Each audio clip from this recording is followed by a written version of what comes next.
नमस्कार दोस्तों। आज मैं आपका दोस्त आकाश कुछ गीता पर चर्चा करने वाला हूँ आपके साथ। ठाकुर जी साथ में ही विराजमान हैं और धर्म के साक्षात कृष्ण भगवान हमारे साथ ही विराजित हैं। तो गीता पर चर्चा शुरुआत करते हैं। सबसे पहला श्लोक है, धर्म क्षेत्रे कुरुक्षेत्रे संवेतायुयुत्सव मामका पांडवाश्चैव किम कुरुवर्त संजय।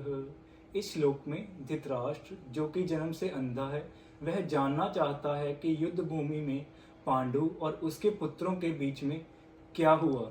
तो दोस्तों, ये हमारी भी सिचुएशन है। अगर कृष्ण भगवान हमारे जीवन में नहीं होंगे तो हमारा मन जो है वह भटकता रहेगा कि वहाँ क्या हो रहा है, इधर क्या हो रहा है और उधर क्या हो रहा है। तो हमें अपनी मन और बुद्धि को कृष्ण भगवान में लगाना है ताकि हमारा मन भटके नहीं। दूसरा श्लोक है, दृष्टवा तु पांडवानीक व्योंड दुर्योधनत्सद आचार्यामुपसंमय राजवचनम ब्रवीतय।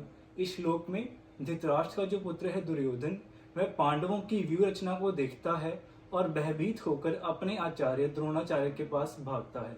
तो दोस्तों, आप भी अपने जीवन में अपने आसपास अच्छे लोगों का समूह बनाइए ताकि कोई भी बुराई आपके निकट आने से डरे।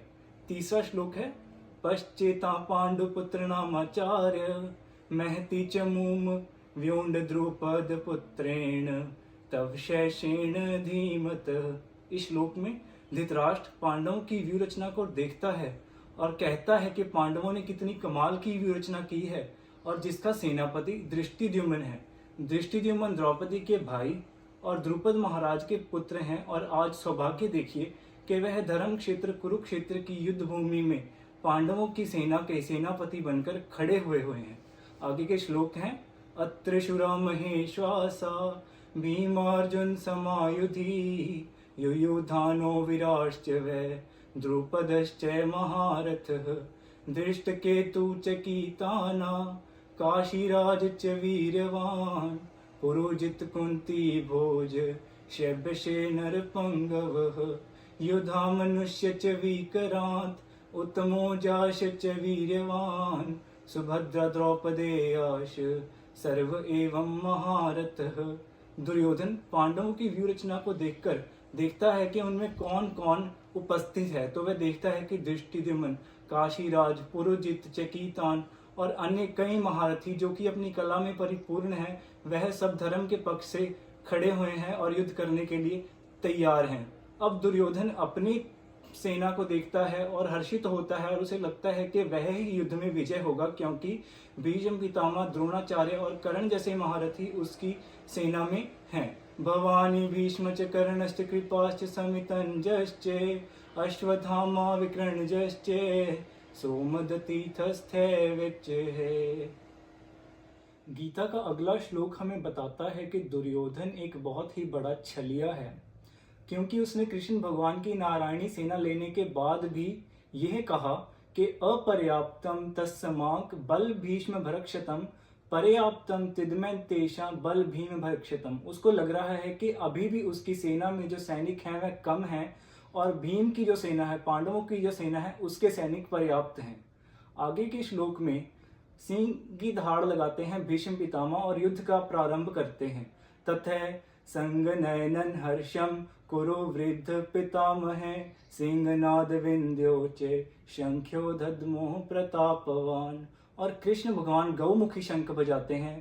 तथा शंख्यश्च भैर्यश्च पणवानाक गोमुख सहस्य वाभ्यहन्यन्ते सशब्द सुतामुलो भवत। यहाँ मुझे लगता है कि भीष्म पितामह ने बहुत बड़ी गलत बात करी है और सिंह की दहाड़ लगाई है, क्योंकि सिंह की दहाड़ लगाना भय को उत्पन्न करने की दृष्टि से भीष्म पितामह ने सिंह की दहाड़ लगाई है और कृष्ण भगवान ने गौमुखी शंख बजाकर हमें यह दर्शाया है कि गौ माता जो है एक स्वतंत्र जीव है और हमें एक स्वतंत्र जीवन जीने का सपना दिखाया है। और भीष्म पितामह ने हमें शेर की दहाड़ लगा के बेड़ियों में बांधने की कोशिश कही है और उन बेड़ियों से छुड़ाने वाले हमारे गोविंद प्यारे ने हमें गौ माता का शंख बजाकर गौ माता की सेवा करने की प्रेरणा बताई है। तो दोस्तों, मेरा तो यह मानना है कि गौ माता की जितनी सेवा की जाए उतना ही कम है, क्योंकि यह भगवान के समान है। तुम्ही व माता सर्वदेवाना, तुम्ही च यज्ञस्य कारणम, तुम्ही तीर्थ सर्वतीर्थाना, नमोस्तस्ते सदानंदे। इस श्लोक में बताया गया है कि गौ माता सभी देवी देवताओं की माता है। यज्ञ का कारण और अग्नि का कारण भी गौ माता ही है। सब तीर्थों में से सबसे पवित्र तीर्थ गौ माता का स्थान माना गया है और गौ माता को मैं शत शत नमन करता हूँ और प्रणाम करता हूँ। आगे के गीता के श्लोकों में बताया गया है कि अर्जुन कहता है कृष्ण भगवान को कि उसके रथ को सेना के मध्य में ले जाए और ताकि वह देख सके कि उससे युद्ध करने के लिए कौन कौन आया है। सैन्योर्भयोर्मध्ये रथम स्थापयामि च युध, यावदेवता निरीक्षे हम युधो कामानुमस्तितान। और कृष्ण भगवान वैसा ही करते हैं और उसके रथ को युद्ध के मध्य में ले जाते हैं। एव मुक्ता हर्षिकेश गुड़ाकेश भारत, सैन्योर्भयोर्मध्ये स्थापित्वा रथोत्तमः। और सेना के मध्य में जाकर वह देखता है कि उसके दुश्मन सेना में भीष्म पितामह और द्रोणाचार्य सबसे प्रमुख खड़े हैं, सबसे आगे खड़े हैं। और ये कौरवों की नीति थी जो कि अर्जुन का मनोबल तोड़ने के लिए उन्होंने यह नीति बनाई थी। भीष्म द्रोणा परमुक्ते सर्वेषां महीक्षितां, उवाच पार्थ पश्चेतान संवेतान कुरु नीति। और अर्जुन देखता है कि आचार्यान पौत्रान पिता च पितामह मातुला श्याला शवशुरा पौत्र सखा संबस्तितान, सभी उसी के पुत्र, उसी के भाई, उसी के गुरु उसको मारने के लिए तत्पर हैं और उनके जो मन है वो लोभ और लालच से भरे हुए हैं। यत्पयेते न पश्यन्ति लोभोपहत चेतस, कुलक्षय कृतम दोषम मित्रद्रोह च पातकम। ऐसा सब होने के बाद अर्जुन का मनोबल टूट जाता है और वह कहता है दृष्टवेमं स्वजनयं कृष्णं युयुत्सं समुपस्थितं, सिदन्ति मम गात्राणि मुखम च परिशुष्यति। अर्जुन का मुख सूख जाता है, बाल खड़े हो जाते हैं और वह खड़े होने की स्थिति में अब नहीं रहा। और आगे वह बोलता है वे पथुश्रे शरीरे में रोमहर्षश्च जायते, गांडीवं स्त्रंसते हस्ततक्वचे परिहर्षते। उसके हाथ से गांडीव गिरने लगता है और वह अब अपनी खड़े होने की हालत में बिल्कुल नहीं है और कहता है कि वह अब युद्ध नहीं करेगा। अपनों को मारकर अगर वह त्रिलोकी का राज्य भी अपने पक्ष में कर लेगा तो उससे क्या लाभ और क्या फायदा वह उठा पाएगा।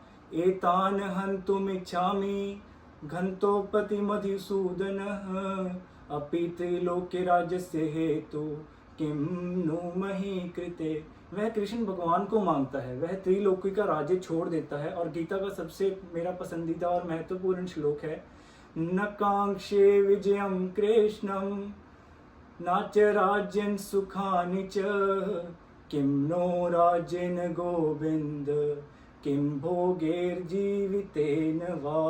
वह कृष्ण भगवान को मांगता है क्योंकि मेरे गोविंद प्यारे तेरे मैं लाड लड़ाऊं, भर भर लाऊं यमुना को जल, लाला को स्नान कराऊं मैं, वारी वारी लाला को स्नान कराऊं। कंचन थाल कपूर की बाती, लाला की आरती मैं गाऊं, मेरे सतगुर प्यारे लाला की आरती मैं गाऊं, मेरे गोविंद प्यारे तेरे मैं लाड लड़ाऊं। घिस घिस चंदन केसर मिश्रित, लाला को तिलक लगाऊं मैं, वारी वारी लाला को तिलक लगाऊं।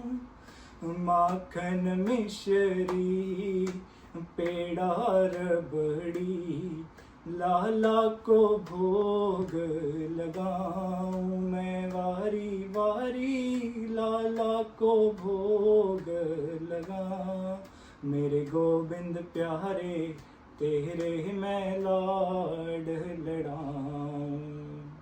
कौरवों का जो कुल है वह नाश होने वाला है, क्योंकि उन्होंने स्त्री का निरादर किया है। यत्र नार्यस्तु पूज्यन्ते रमनन्ते तत्र देवता, उत्सन कुल धर्माणा मनुष्याणा जनार्दन, नरके नियतम वासो भवनीति शुश्रम।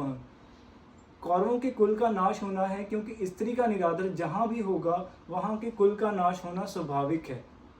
जहां पर स्त्री की पूजक होती है वहीं पर ही देवी देवताओं और भगवान का वास होता है। इसलिए आप भी अपने समाज में जहां रहते हैं और स्त्रियों को देखते हैं तो उनकी सेवा और उनका जो है मनोबल बढ़ाइए और प्रेरणा लीजिए कि हमें स्त्री का समाज में सम्मान करना है।